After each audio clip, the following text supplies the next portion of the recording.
Have you ever wondered why a man can speak about you with such certainty after only a few weeks, and then, only a few months later, become so quiet and convenient that you barely recognize him? Margaret stood in her kitchen one evening around 8:30 and felt the full weight of that question.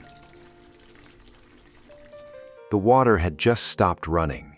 2 wine glasses sat upside down on the counter, still faintly warm. A spare key he had left behind weeks earlier rested on the table beside her phone.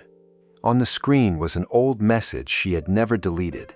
"You're the one I never thought I'd actually get." The feeling was not sharp heartbreak. It was quieter and heavier, the slow recognition that the early certainty which once made her feel chosen had thinned into something ordinary and thin. She was standing in the exact distance between being claimed and being stayed with. Margaret is 62. She ended a 26-year marriage without bitterness. It took her nearly 3 years to rebuild a life that finally felt like her own. A house paid off, work that still interested her, a small circle of friends who knew how to sit in silence, and a hard-won peace she no longer wanted to trade lightly.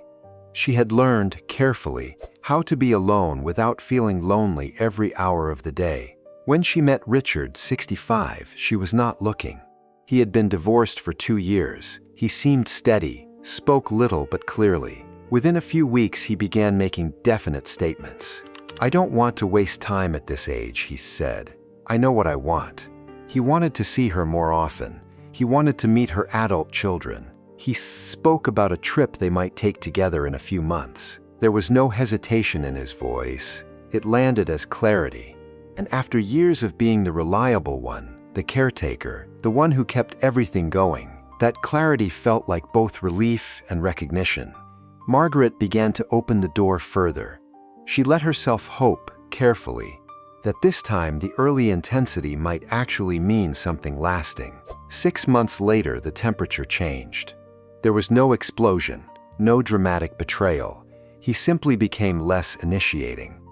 When he came over, he settled into the television or talked about old work stories. When she once mentioned the quiet fear of growing older alone, he listened politely and then moved the conversation somewhere lighter. The intensity that had once made her feel singular had settled into convenient presence. He was still kind. He was still present in the practical sense, but the man who had spoken with such certainty was no longer fully there. Margaret was not dramatically betrayed. She simply realized she was living beside a man who had already won her and no longer carried a strong internal reason to keep investing at depth. What most women never hear is what actually happens inside a man at this stage of life when that early claiming begins to fade. At 55, 60, 65, many men carry private histories that rarely get spoken aloud. There are long stretches of feeling unseen, of relationships that ended without resolution, of years spent providing without ever feeling truly chosen. When a man in that position meets a woman who is self-contained, who has standards, who is not easily available, something specific activates. The pursuit becomes charged. Winning her temporarily soothes an old internal deficit. The early declarations feel completely true to him in the moment. "You are everything I ever wanted." He means it as he says it. What he is often describing, however, is the relief of finally securing something he had begun to believe was out of reach. Once she is his in the way he understands it, the mission is complete. The internal drive that generated the early intensity begins to quiet. What remains is ordinary life, the silences after dinner, the need to stay present with quieter fears, the daily work of emotional closeness that no longer carries the charge of the chase. Many men at this age do not have the habit or the remaining energy to generate that kind of presence if it is no longer fueled by the feeling of winning. They are not necessarily cruel. They are simply finished with the part that motivated them. What many of them feel in that moment is not rejection of the woman. It is a quiet deflation. The urgency that once made every conversation feel charged has gone. Ordinary closeness now requires effort that no longer feels rewarded by the same internal satisfaction.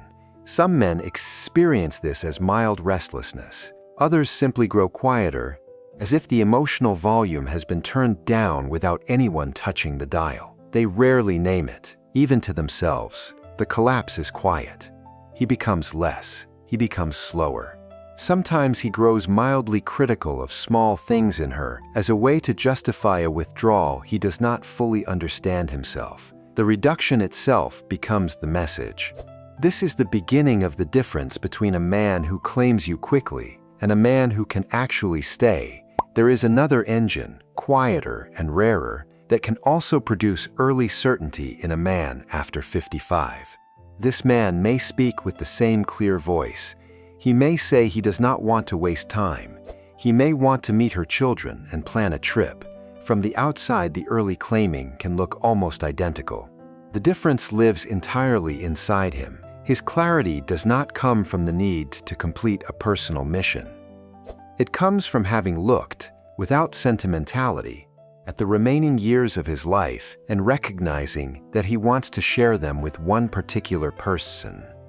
The decision is not fueled by the relief of finally winning something he thought was out of reach. It is fueled by a quieter recognition. This is the woman he is willing to build ordinary days with. After the claiming, the drive does not collapse. He continues to initiate emotional contact even when there is nothing left to prove. He can sit in long silences without reaching for the remote or changing the subject. He asks the less convenient questions, the ones that require him to stay present with her quieter fears and his own. He remains willing to be there in the ordinary hours when nothing dramatic is happening. For him, being chosen is not the finish line. It is the beginning of a quieter, ongoing responsibility. At this age, the feeling of winning, a high-standard woman, carries extra weight for many men because time feels finite. Mixes with the private fear of running out of chances. That fear can make the early intensity feel like love when it is actually urgency. Many of these men sincerely believe their early declarations were deep. They do not see the mission structure operating underneath. When the internal fuel eventually runs out, they rarely announce it. They simply reduce. The quiet withdrawal itself becomes the only signal. The difference between the two engines is rarely visible in the first 3 months. It becomes clear in the stretch of ordinary weeks that follow the initial claim.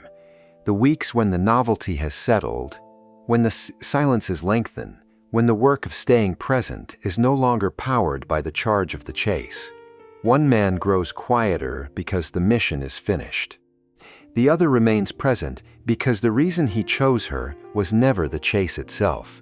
Margaret began to see the distinction slowly. Richard's kindness had never disappeared, yet something essential had gone quiet inside it. The part of him that once reached toward her with real interest had settled into something more passive. She realized she had been waiting for a fuller version of him to return, the version that had spoken with such certainty in the beginning. That version, she finally understood, had never been built for the long, ordinary stretch. It had been built for the winning. What she needed at this stage of life was not another man who could claim her quickly and emphatically.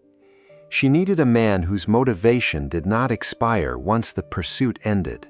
A man who still had a reason to be there when there was nothing left to win. The real difference is not how quickly a man claims you. It is whether his internal motivation is still alive after the claiming is complete. A man who is completing a personal emotional mission will often be strongest at the beginning and steadily emptier once ordinary life arrives. A man who is genuinely capable of staying does not require the chase to keep generating presence. He still has a reason to be there when the intensity has faded and only the daily work of closeness remains. For a woman at this stage of life, the greater risk is not always loud betrayal. It is gradually accepting a presence that has already spent its internal fuel and calling the resulting quiet stability.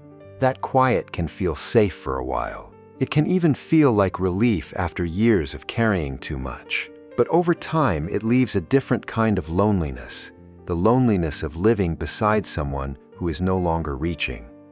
Margaret eventually stopped waiting for Richard to become again the man who had first claimed her. She understood that she no longer needed a man to confirm her worth. She had already built that in the 3 years after her marriage ended. What she needed was simpler and harder to find. A man whose desire to stay did not depend on the feeling of having won her. Peace does not come from being claimed quickly and emphatically. It comes from recognizing early the difference between the two internal engines, and no longer persuading herself that early intensity is a reliable promise for the years ahead. She stood in her kitchen one evening and looked at the empty counter. No spare key, no old message still open on her phone. Only the quiet of a house that belonged entirely to her. It was not the quiet of waiting. It was the quieter, clearer kind that arrives when a woman finally stops confusing the end of a pursuit with the beginning of a partnership.